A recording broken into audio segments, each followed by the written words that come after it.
তো আজকে তোমাদের সঙ্গে শেয়ার করব উড়োভোগ দৌড়। উড়োভোগ দৌড়টা কিন্তু অনেকে জানে না, তাহলে পুরোটা বলছি যে উড়োভোগটা মানে কি।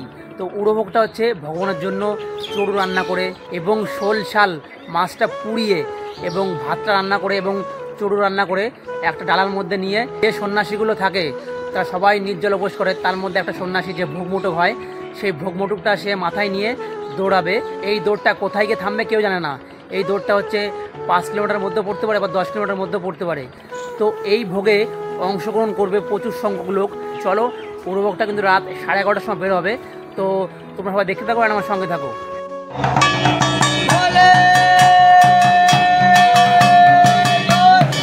জয় শিব মহাদেব, হর হর মহাদেব।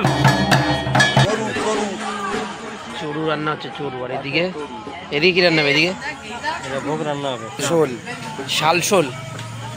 যে শাল শোল মাছটা পোড়ানো হবে এটা ক্যামেরা বন্দি করা উচিত না, এটা আমার মামাবাড়ির নিয়ম, তো তোমাদের সাথে দেখাতে পারলাম না। তো বন্ধুরা, ফাইনালি কিন্তু উড়োভোগ শুরু হয়ে গেছে। দেখতে পাচ্ছ এখানে কিন্তু হাজার হাজার মানুষ আসছে এই উড়োভোগ দৌড়ানোর জন্য। তো তোমাদের সঙ্গে পুরোটা শেয়ার করবো।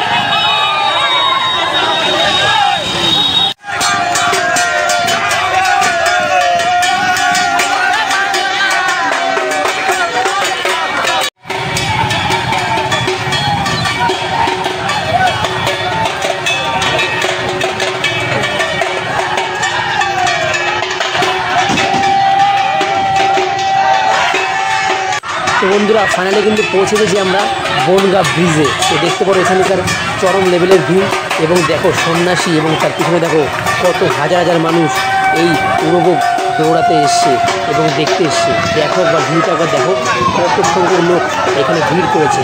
তো চলো দেখবো কোথায় গিয়ে ভগবান এই ভোগটা ফেলে বা কোথায় এর শেষ হয়। তো পুরো ভিডিওটা তোমরা দেখতে থাকো, পুরোটা আপলোড দেবো আমার এই ভিডিওর মধ্যে।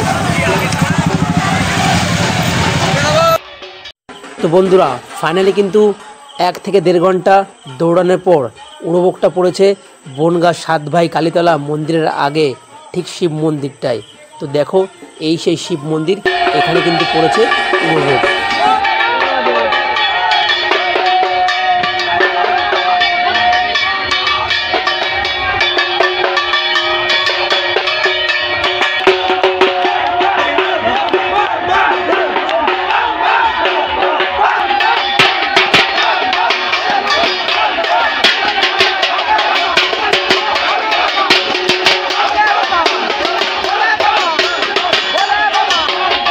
हर हर महादेव।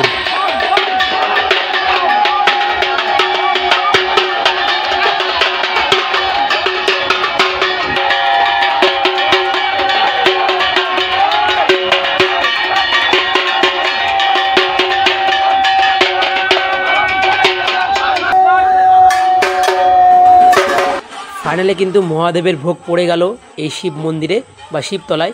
আর এখানে দেখো কত লোক এই ভোগের পিছনে দৌড়ে দৌড়ে এসছে। একবার জাস্ট ভিড়টা দেখো। হর হর মহাদেব।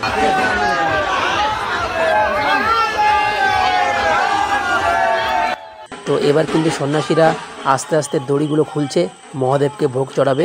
আর একটা কথা বলে রাখি, ভোগের কিন্তু ভিডিওটা আমি দিতে পারবো না, কেননা এটা আমার মামাবাড়ির নিয়ম যে ভোগের কোনো ভিডিও করা যাবে না। তো খুব দুঃখিত, তার জন্য আমি তোমাদের কাছ থেকে ক্ষমা চেয়ে নিচ্ছি। তো চলো, হর হর মহাদেব। ভিডিওটা ভালো লাগলে লাইক কমেন্ট শেয়ার করবে এবং চ্যানেলে নতুন হলে অবশ্যই চ্যানেলটা সাবস্ক্রাইব করবে এবং ফেসবুক পেজে দেখে থাকলে পেজটা অবশ্যই ফলো করবে। তো চলো, আবার বলছি, হর হর মহাদেব।